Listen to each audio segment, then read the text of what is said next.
Back to TMR's Master Advisor series.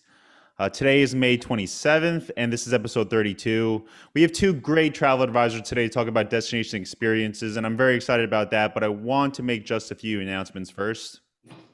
The first is I want to thank Kristen Perry, who is a former guest on this series, for hosting our first Traveling with TMR on Facebook Live this week.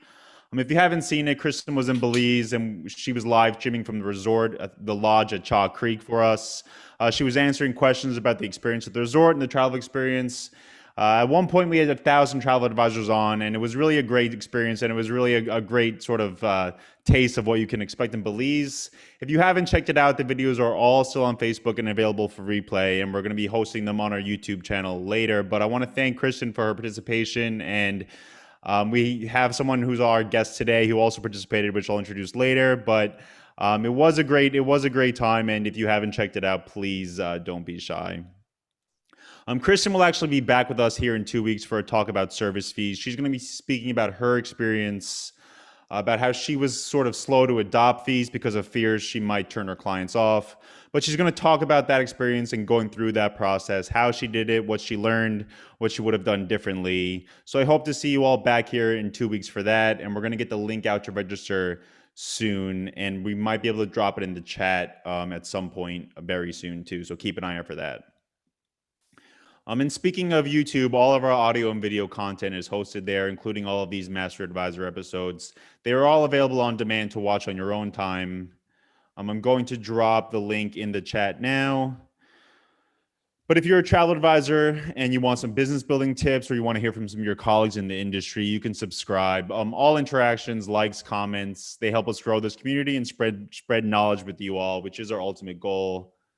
So the link is in the chat right now. The latest episode of our podcast actually just dropped on the YouTube channel today. I spoke with Betsy O'Rourke of Zantara about her career in travel, about national parks. It was really one of my favorite conversations I've had on that podcast. So if you're inclined, you have some time today or this weekend, please go ahead and give that a listen to. Okay, so let me make sure. All right. So today I am very happy and I'm very excited to welcome two new travel advisors to the series. Today we have Jenny Cagle, the president and owner of Elm Grove Travel, a Wisconsin-based travel agency. Jenny is here to talk about her recent experience in Jamaica and in Charleston, two destinations that are seeing a renewed interest, especially with the domestic drive this summer. So welcome, Jenny, and thank you for joining me today. Hi, thanks for having me.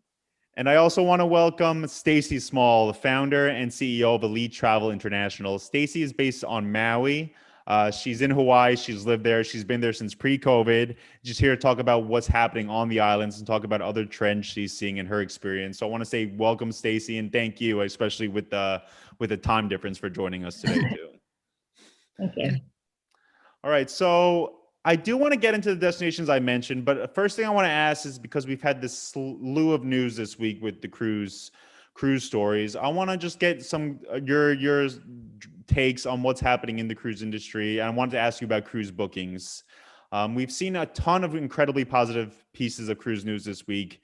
And I wanted to ask, what have you heard from clients? Have these stories driven any interest or any calls from clients? And what has been their biggest concerns when they're calling you? And Jenny, I was hoping we could kick it off with you. Absolutely. And I think the news this week definitely has increased interest. It's renewed some confidence in our super avid cruise passengers and guests. So I think we have seen a big increase in interest and an increase in bookings. There's still some concerns about what the changes mean and what that's going to look like once on board. But we've definitely had clients ready to just hop in and deposit on some bookings for fall and then into 2022. Yeah, and Stacy, I know you don't do a ton of cruises, but is that what you're hearing too from your clients? And I know you do maybe more of a luxury segment with cruising. Yeah. I had mentioned one of the trends is I've seen the cruise lines are offering some pretty good incentives for people willing to deposit and even pay in full for 2022. Destinations like Alaska, because so many people got shifted to 2022, are close to selling out. And a client I booked for Antarctica for next year. So the cruises if the clients are wanting them, I'm encouraging them to put the money down and deposit sooner than later.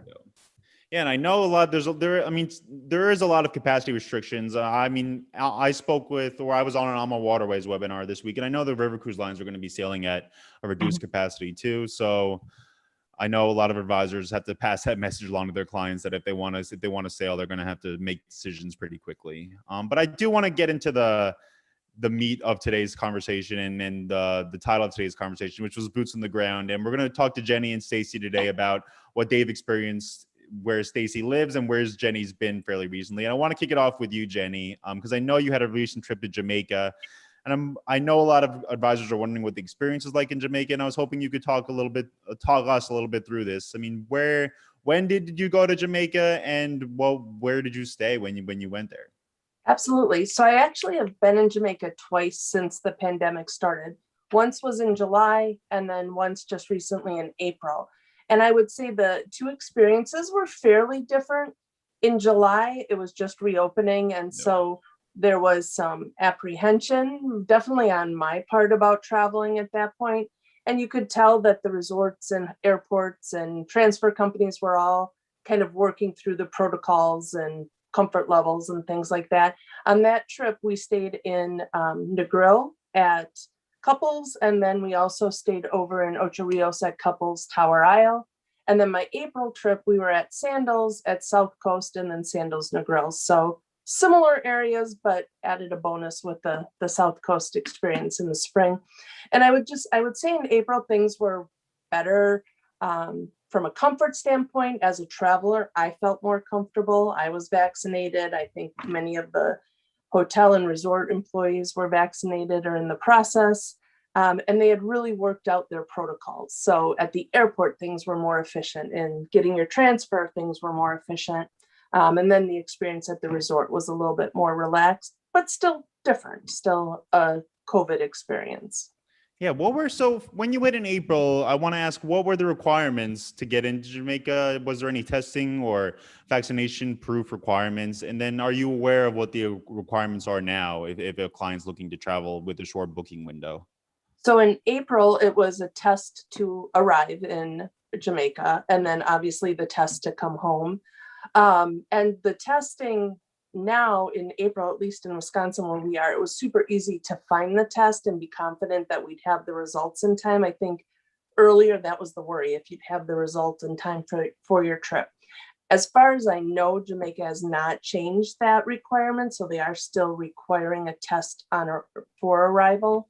And the other difference was that I needed a test to come home. Yeah. And that was something we've worried about as travel advisors, how to tell our clients that's going to work. And it was probably the easiest thing I've done during COVID was getting the test on site, because they had it set up in a room. They had 2 nurses, start to finish. It was about 15 minutes. So got the swab, sat there for a moment while the test processed. The nurse wrote out my documentation, and we left the room and we're back to our vacation. So that was extremely reassuring to me, that we could have that be so easy and that our guests would experience that as well.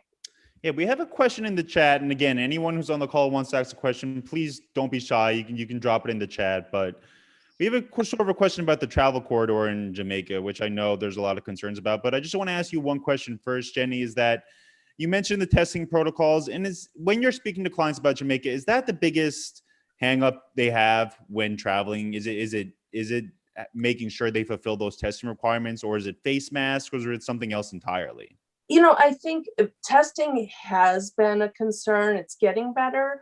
But the biggest concern is, what's that experience going to be like? I feel like a lot of our Jamaica clients are repeat. And so they have an expectation in mind of what that vacation should be like, especially if they're loyal Sandals customers or Couples, they know what they want.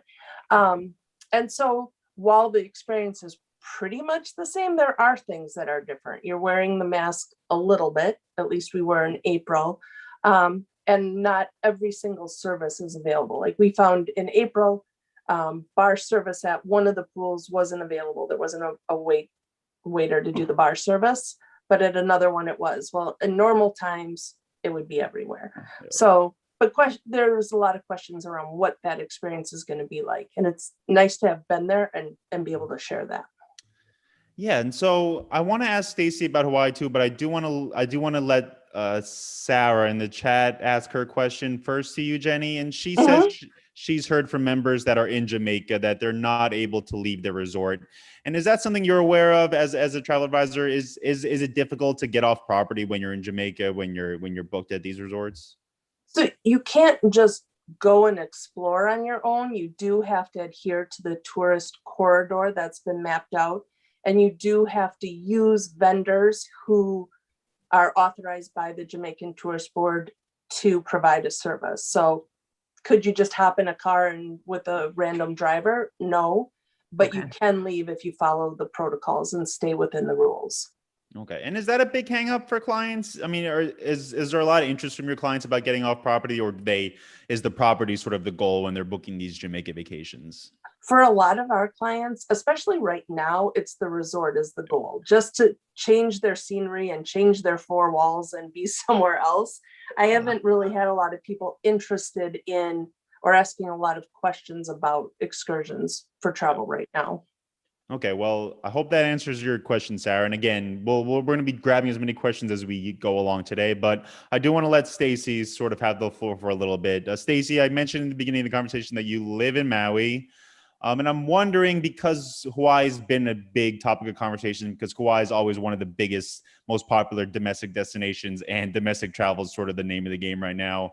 How is life in Hawaii? Has it returned to anywhere near normal at the moment? Well, I moved here full time January 2020, so a year and a half ago, and lived here during the 6 months when it was like the old fashioned Maui, when there was only locals, and then was part of, as somebody in the travel industry watching it come back to life. And it's the opposite of Jamaica in the sense nobody's coming to Maui to just stay at their resort. We don't have any, and even throughout Hawaii, we don't have all inclusive resorts. So the fight over the rental car situation is real. The crowds, people, the restaurants are still only at 50% capacity. So as a local, I feel blessed that I had plenty of opportunity to go to my friends, favorite restaurants, and I'm sort of staying home and cooking more to like give the visitors an opportunity. And as travel advisors, I've been using Open Table more for my clients than for me. I know the popular restaurants. I have a pocket full of pocket reservations at popular spots. That's the best gift I can actually give my clients, is a table at Mama's Fish House or one of these other popular spots. But as far as normal life, the residents are kind of back to doing our normal thing. We shop at the Safeway that's not in the tourist corridor, and we know which the popular times of day to stay off the roads are, but it's trafficy. They're filming a movie with Bruce Willis and John Travolta here now, so there's a lot of chatter around that. I know the other islands, Oahu is back to being super busy. I've heard from friends of mine. Everyone's, they're getting kids back to school. So as far as normal life, I think visitors coming here can expect a much more normal situation, but they do need to pack their patience, as I tell my clients. And we've always been on island time. Maui's the kind of destination, things never worked well at the airport. There's never taxi drivers that show up on time. So COVID has kind of exasperated a lot of this stuff that has already been part of the Hawaiian culture, but it's still America. You can still come here without needing a return test to get back into the States. So as annoying as all of our testing requirements still are for arrival into Hawaii, it's very easy to leave Hawaii and go home. So that's the current. And masks, as most of you may have heard the news, the big news is that they officially lifted the mask mandate for outdoors. So a lot of my clients were threatening to cancel their trips this summer if they couldn't come enjoy their hiking and their outdoor activities. And they're much more excited, I think, about being able to come here and at least do all the outdoor activities without wearing masks. So you mentioned testing requirements getting into Hawaii. What are the testing requirements right now? And how quickly are things sort of changing day by day there? My guess is whatever I tell you right now is going to be different next week based on what I'm hearing. But if you're flying to Maui today until June 4th, you can expect to be tested on arrival if you're not vaccinated. And if you got that, great, because it's really confusing and it's changed a few times. Same with the Big Island, random testing expected to go away fairly soon. Inter-island, you can only travel freely without tests if you're a vaccinated Hawaiian resident. So I can finally fly to the Big Island and not have to get a test, but visitors still need to adhere to the 72-hour trusted traveler, safe travels. All of that is supposed to change this summer. There's just no knowing. They've hinted that it will happen in June. Yeah. So the goal is that it'll become a lot more normal, but for right now, everything is basically the way it has been, other than, yeah. Yeah, I mean, it does seem more restrictive, but we spoke earlier in the week, Stacy, and you mentioned that maybe Hawaii is a unique place to be, especially not just because of the location, but because of the infrastructure there too. So, Yes. I mean, the mandates, the rules, the protocols, they were all in place for a reason. Yeah, I mean, our numbers, we were down to almost zero last fall, and then everyone got really pissed off here because they opened the doors, they let the visitors back, and our numbers spiked, and it was expected, but the hoteliers were, anxious to open their doors. And I was anxious as an advisor to start, inviting people to come back, and it was very exciting. But the hotels weren't super busy over the holidays. It's a completely opposite situation. I'm sure many advisors that are trying to book clients, hotels are outrageously expensive for Christmas. It's back to 5 and 7 night minimums with 90-day cancel policies.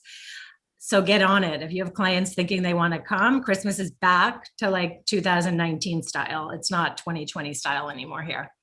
So I want to ask you a couple of the same questions I've asked Jenny, but you did mention the car rental situation in Hawaii, and I wanted to touch on that too. I mean, what is the car rental situation like? Is it easy when you're on an island to get around an island, whether it's through your own car rental or through rideshare? I mean, what is it like? Again, same. I just booked some clients for December and got them hotel rentals with Hertz, no problem, for $1,000 a week. And people are sort of used to that being what it is. It doesn't seem as crazy. But a client asked to switch out a car for an SUV in August on the Big Island, and it's not possible. Even if I even touch her reservation and try to modify it, that there's such a demand that these cars snap them up as quickly as possible. Clients are going to have to pay for them or be willing to not have a car rental. It's the first time I've been excited about booking car rentals because I'd rather get a $200 commission than a $50 commission. Yeah. It's a revenue source that we never really as agents, looked at, but car rentals are expensive now, which means our commissions are higher. So Turo is becoming popular out here. I know a lot of locals are putting their cars on it, but it's like Airbnb. I mean, there's no commission. You'll do your clients a favor by telling them about it if you can't find them a commissionable car rental, but there's no consistency. I know some of the people putting their cars on there, and I know they have kids, and I know it's their family vehicle when it's not on Turo. So I'm not sure it's the car situation for everybody, and it's expensive. I could put my own Jeep on there for probably $400 a day if I was more of a capitalist, but I'm not. So I mean, what about Uber? What about Uber or Lyft or the regular taxi cab situation?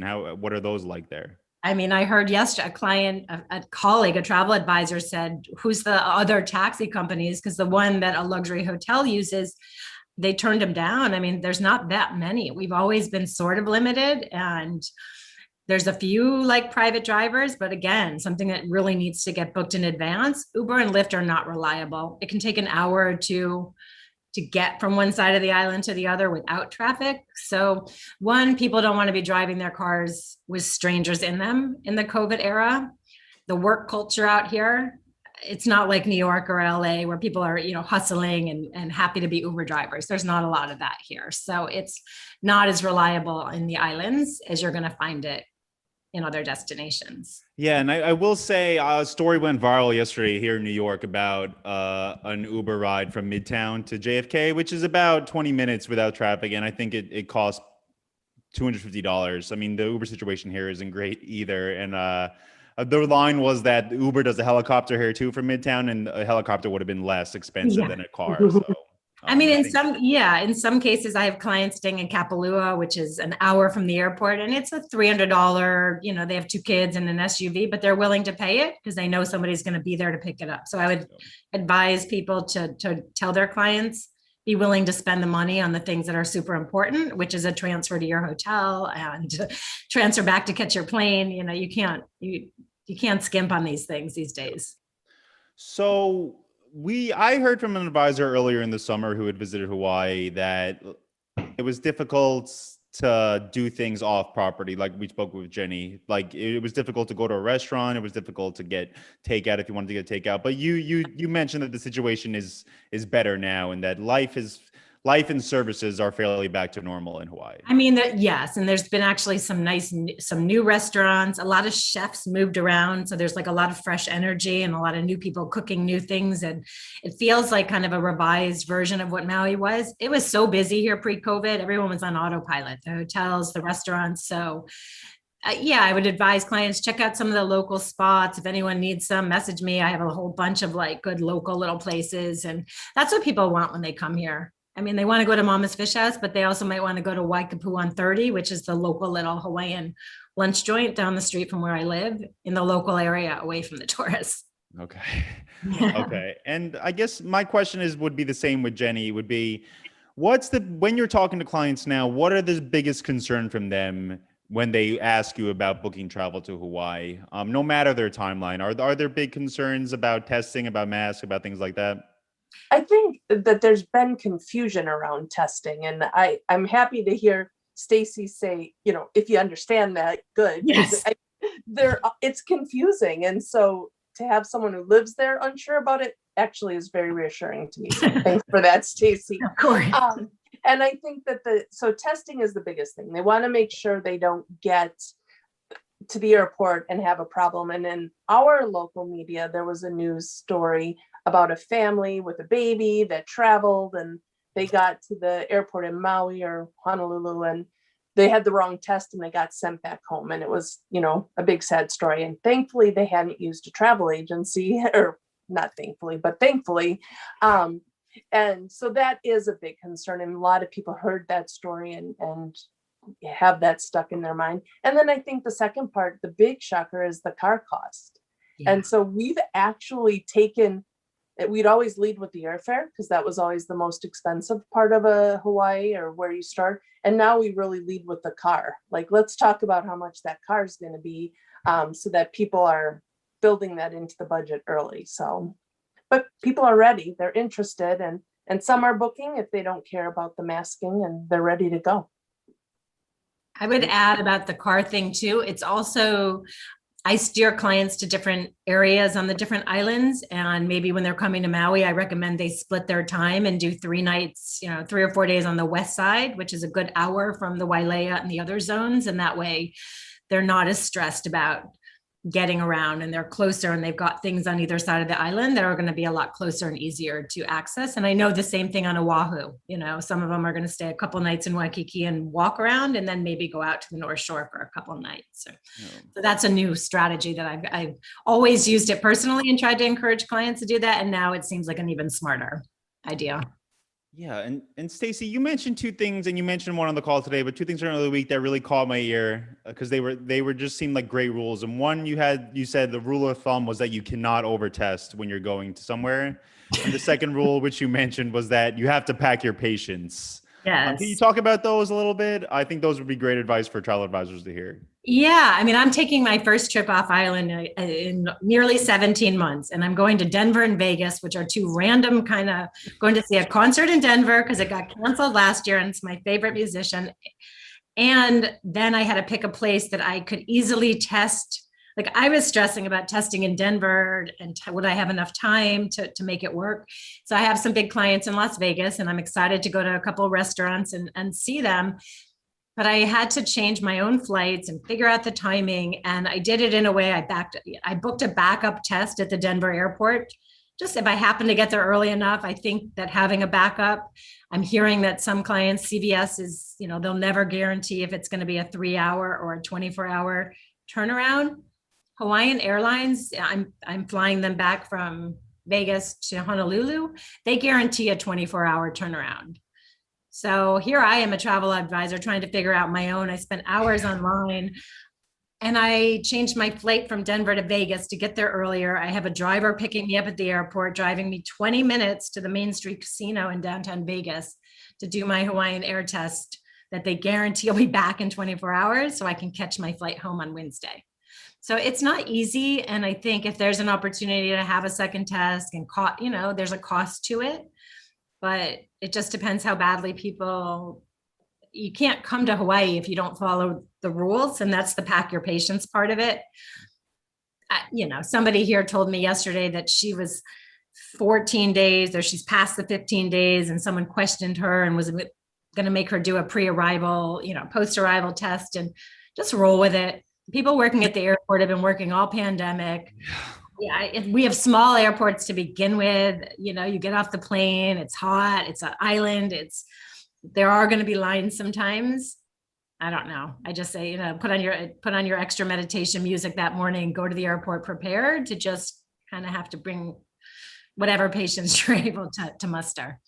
Yeah, and I mean the TSA recently said they expect pretty heavy crowds this weekend for Memorial Day weekend. They warn people that there's a wait at security now if you don't have pre-check. So that's a great rule for everyone, even if you're not going to Hawaii. Is that things aren't fully back to normal. I know international travel and business travels are still heavily depressed, but I mean, people are traveling and people are vaccinated. So it's a good rule. It's a good rule of thumb to have, is to pack your patience. And just speaking of that, Jenny, I know you recently went to a second destination that we're going to talk about today. That's a more sort of staple of the domestic travel catalogs in the US, and that was Charleston. I'm hoping you tell us a little bit about that trip. When did you go? And what did you do when you were there?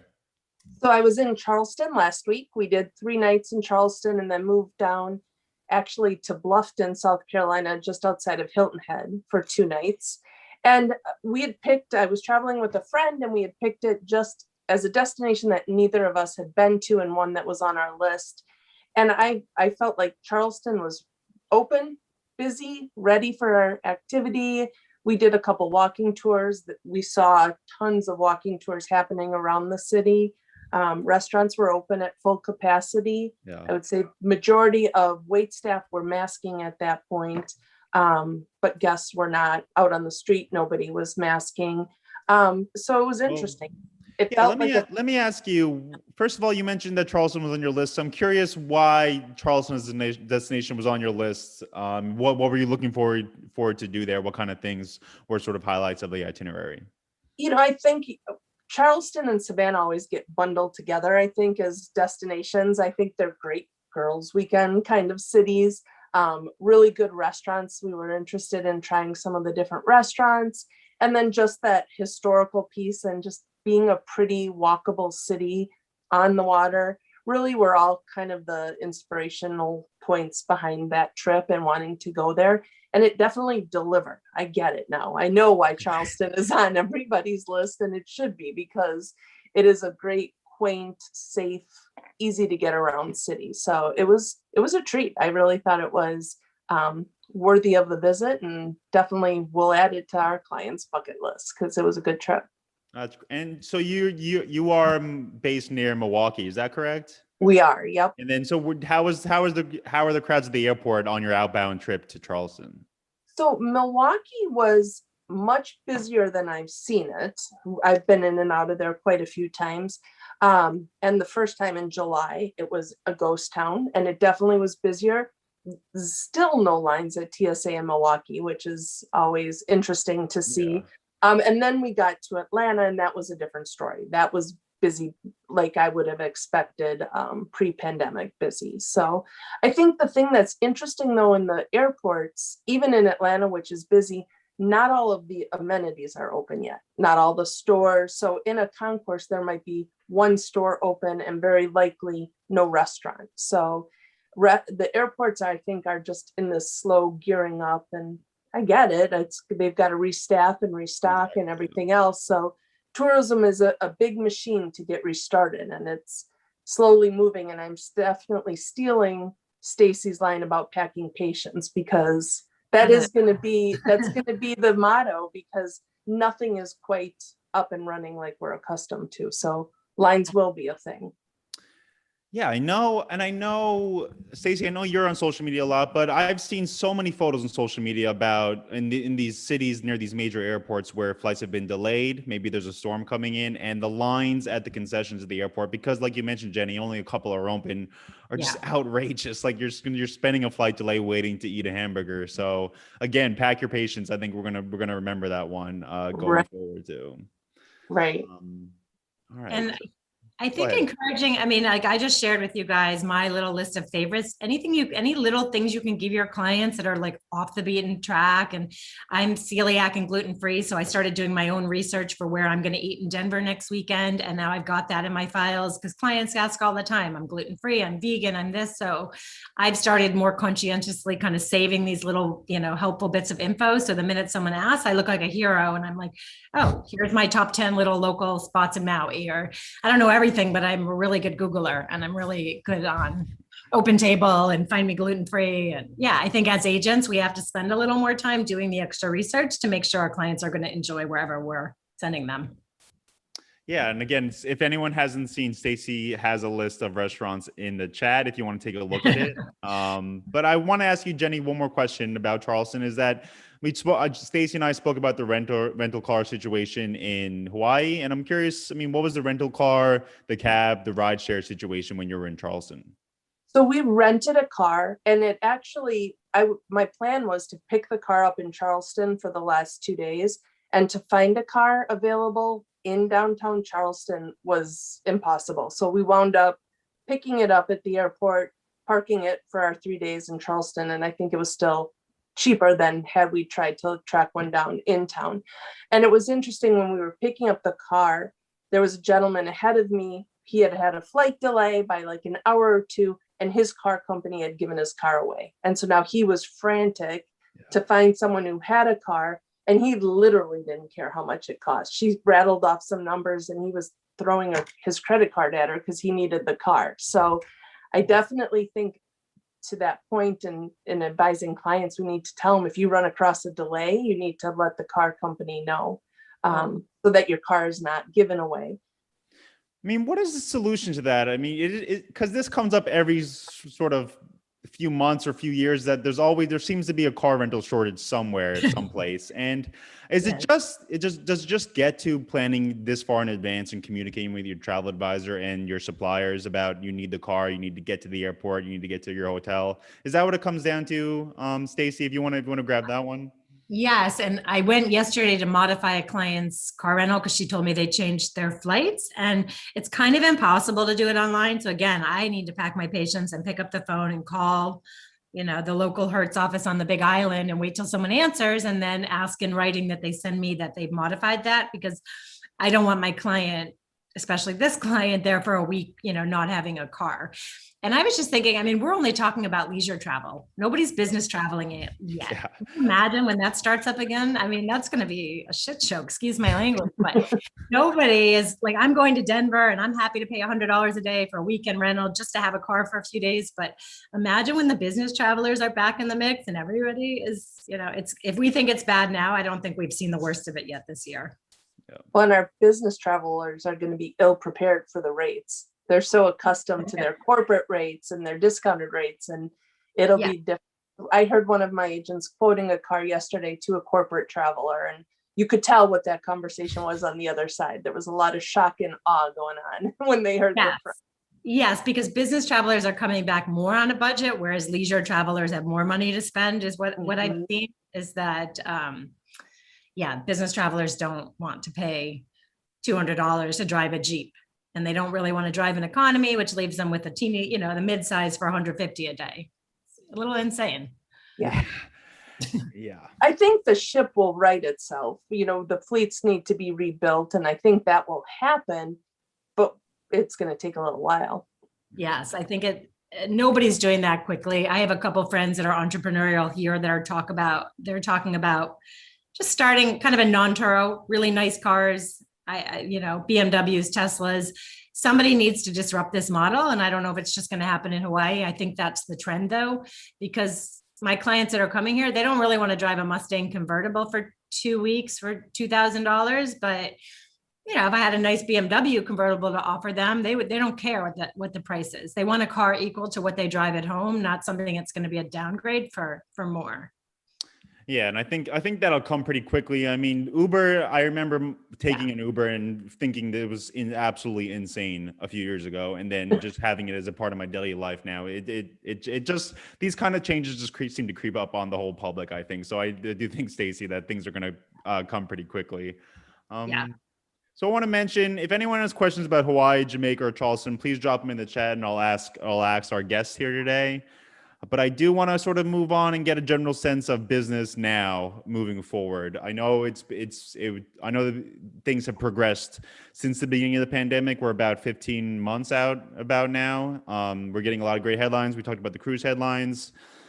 I'm curious if we can start with you, Jenny. I mean, what is your level of bookings right now, and what is the time frame your clients typically want to travel in? Are they looking to book for the fall, for the winter, for the summer? What's sort of going on with your agency? For sure. We're definitely getting busier. I feel like every week we're seeing some incremental improvements. Our office definitely is not pre-pandemic levels yet, but I'm happy with the growth that we're seeing. So it's positive, and definitely all of the attention that's out there about travel demand growing, I think is fueling our clients getting back on the phone with us and reaching out. And our time frame is different. You know, we have a lot of people still reaching out to us for summer travel, some domestic getaways, a little bit of Mexico, a little bit of Caribbean. If they miss their winter trip, they're looking to do that even in the summer, which is unusual in Wisconsin because once the weather gets nice here, nobody really wants to leave, but a little different this year. And then we're seeing a lot of 22.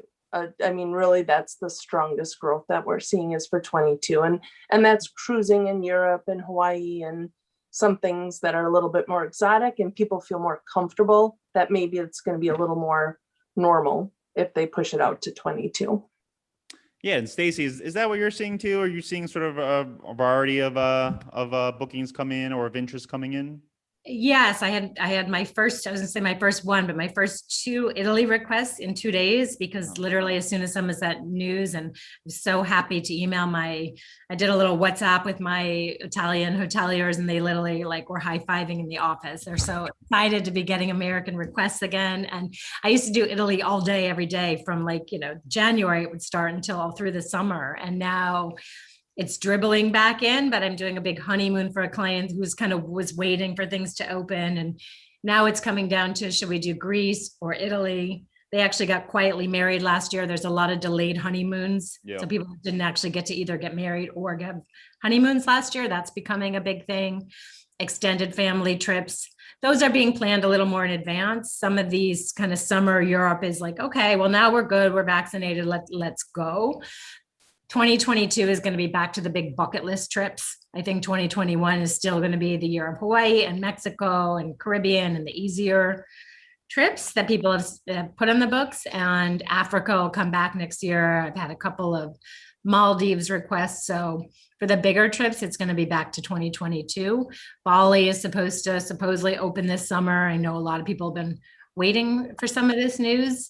Then it's just how quickly can you scramble and get your flights and take the time. So I think it's going to continue to be a mix. There's not as much last minute. You can't really do last minute to Hawaii. I mean, you can, but you need your testing window and a little bit of advance planning with the car situations. So not as much last minute, and it's moving more into a little bit of advanced planning for next year.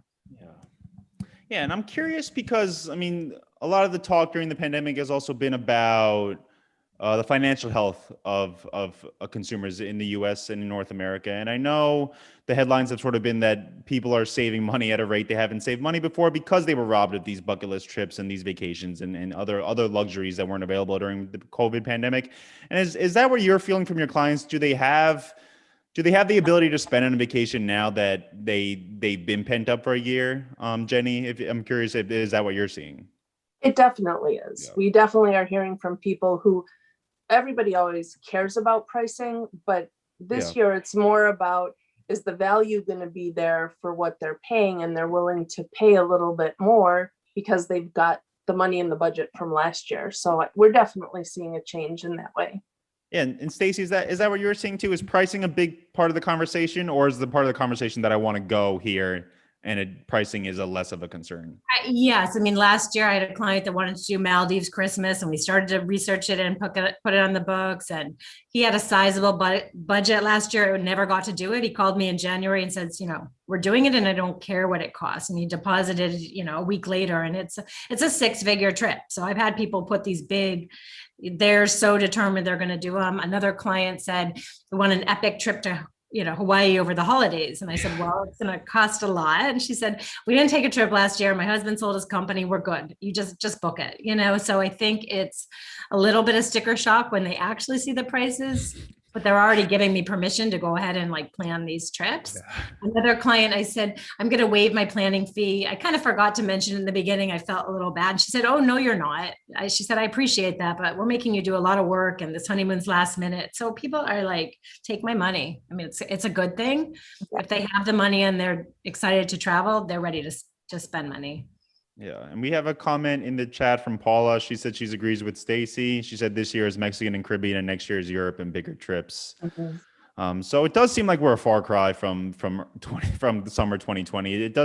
It seems the industry is feeling a bit of a relief. I know I was at ASTA's legislative day last week, 2 weeks ago, maybe at this point, and they had a different message, but it does feel like interest is coming. Whether or not commissions are coming after that is a different talk, but. You mentioned destinations. I don't want to ask if either of you, and I guess we'll start with Jenny again, if you have recommendations, if a client calls you and wants to go somewhere this summer, they have their family, their kids are off from school, maybe they want to go somewhere domestically, something that's not going to be a big hassle for them to travel to. Aside from Charleston, which we already spoke about, do you have any destination recommendations that you could sort of pass along to the advisors on the call? Well, I think just as things are opening up, we've got so much more to offer. I feel like for the last 10 months, we were limited. And so there are a lot of places that are back on the list. I think, Arizona and Sedona and Las Vegas, even maybe not for the family, but they're domestically, we're getting a wider berth on things to offer. I know we've gotten a lot of calls for national parks, and I think everybody has. And one of the things we've kind of started saying is it's unlikely you're going to get into the park, but remember that there's the beauty of that area surrounding the park. It doesn't start and end at the boundary of the park. So if you want to go to Montana, we can do that. Just might not be in the national park. So, I mean, supply for tickets to the national park too, is that something there's a dearth of as well? I mean, we spoke about rental cars, but is that's something that's difficult to get into now, even for later this summer, for August, maybe? Oh, I don't think you could get into a national park property. Those always have booked a year out. And so a lot of people weren't thinking about national parks in their normal world. They were thinking Europe for summer. And once this started last year, I think it just went gangbusters. So we'd be hard pressed to find anything, in my opinion. Okay. And Stacy, I mean, what about on your end? Any recommendations for maybe off the beaten domestic destinations, or anything you would recommend to clients who are maybe based in the 48 states here and would want to go somewhere with their kids, or want to maybe experience something different later this summer? Yeah, I mean, I get asked that all the time, and people are looking. I've been booking Chicago a lot randomly. I don't know. So I had a client who's got to drop her kids off at camp somewhere in the Midwest. So she was like, you know what? We've never been to Chicago. Where should we stay? And we have them booked at the peninsula, which is beautiful. And I suggested, she was excited. She's like, we never would have thought of it, but there's some great restaurants. So cities that they haven't been to. I read an article, I think in Travel and Leisure, that New York City this summer is going to be a great spot because the restaurants are coming back to life and the shows. So going back to Vegas, going back to these places that were super busy pre-pandemic, as they just are getting back into there's no business travel still happening really this summer. So I think it's a great opportunity, and the hotel rates in the cities for weekend escapes are going to be lower than resorts in Hawaii and Caribbean. Yeah, I mean, I'm in New York, and I can tell you that the hotels are still, I mean, the neighborhoods are full now, but the hotels are still fairly empty, and some of them haven't opened yet. I know some of the luxury ones around Central Park are still closed, but yeah, it is. If you want to come to New York, I can recommend it. It's a great place to be, especially in the summer. I think the same goes for Chicago too. It feels like you want to see Chicago. I mean, Jenny, you're close to there. Yeah, Chicago's awesome. That is a great spot. And being in the Midwest, it isn't necessarily on our list of spots that we think of, but it is a great spot, and it's a great for kids too. And I forgot to mention, I mean, I'm from Rochester, New York, and it was not anywhere I would have ever told anyone, but it's become trendy. And there's a cool new hotel on Canandaigua Lake. I think it's called the Lake House, that my friend just sent me some info on, and it looks stunning, and Skinny Atlas, I went to college at Syracuse. It was never a destination that you would go to, but all of a sudden people are asking about lake destinations and where to go. And there's wineries, and you still can't cross the Canadian border, but you can drive up that, sort of route. And I think that upstate New York region is probably really underrated for people that are looking for a summer drive opportunity. Yeah, yeah, exactly. And I think we spoke about bucket list vacations, and I mean, people have consumed media over the last year, even if they haven't traveled. So those bucket lists, they didn't stop growing. Like watching movies, watching TV shows, reading books, things like that. It sort of always has inspired travel. And yeah, I mean, people still want to go places. So it does feel like there's a real pent up demand, and things are looking good for bookings going forward. So we have about 4 to 7 minutes left. If anyone has any questions or comments, please drop them in the chat. I'll try to get to them. We have a comment from Denise Wiggins, and she's a former guest, and she says she loves everyone traveling, and she desires to be focused on our own USA. Which again, I mean, I think there has been a sort of rediscovery of domestic destinations over the last year because it was kind of forced upon everyone. But it is great. So I want to give you both the chance to sort of wrap up today. I know we spoke about a lot. We spoke about destinations and demand and things like that. But is there anything else you want to add? If there's any advice you feel like you could pass along to the people on the call, yeah, I think that would be great. And Jenny, if we want to start with you. Yeah, sure. I think if you as a travel advisor haven't had the opportunity to get out and travel, and you're able to, I would recommend it. It really changed my approach to recommending things to clients and to advising them. When we went to Jamaica in July, I was super nervous. I never am nervous when I travel. I'm used to it. It's easy, but I was nervous. And so it gave me an appreciation for what my clients might be feeling. So I think if you can get out and do something you wouldn't normally do, like Charleston, that wouldn't have been, something I was rushing to do, it really is helpful. And it just gives you a new perspective, and it helps remind us why we love this career. And after a hard year, it's nice to rejuvenate a little bit. Yeah, I think that's perfectly said too. It does, because so many advisors got into this because they love travel. They love to travel themselves, and they love this industry. And to be able to travel and to remind yourself of that, I think is important going forward. Stacy, do you want to give us your take on that?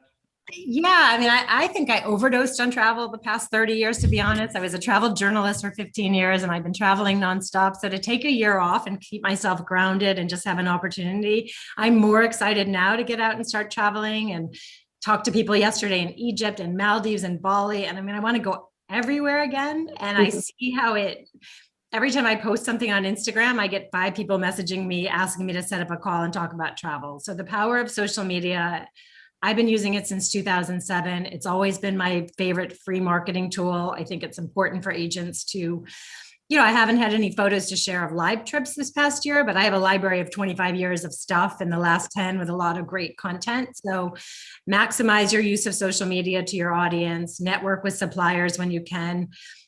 2 people have already emailed me asking me I don't have a list of restaurants on Oahu, but I have a phenomenal friend who's a foodie blogger there. Look her up on Instagram. Her name's Melissa Cheng. Frolic Hawaii is the best Instagram account on local. I'll put this in the chat, but while it was on my brain, everybody wants to know where to go get local food. So you look like your hero. I just tell my clients, follow this account. And anyway, just some creative tips on making sure you're using social media and chatting with your clients regularly. Yeah, well, I want to thank you so much both for coming on the call. Jenny, you're an hour behind me here in New York, and Stacy's 5 hours behind in Hawaii. So I really can't thank you guys enough. I really appreciate your time, your expertise, your words of wisdom. And I want to thank everyone who participated, who dropped chats, and who came on today just to take part. We'll be back 2 weeks to talk about service fees with Kristen Perry. We mentioned national parks here. I'm going to do another shameless plug for the podcast I did with Betsy O'Rourke. We spoke about national parks. So if you're interested in that, that's on our YouTube page, youtube.com/Travel Market Report. But thanks everybody again. Everyone in the US, I hope you have a phenomenal Memorial Day weekend. And for everybody else, I hope to see you back here in 2 weeks. Thanks, Dan. Thank you.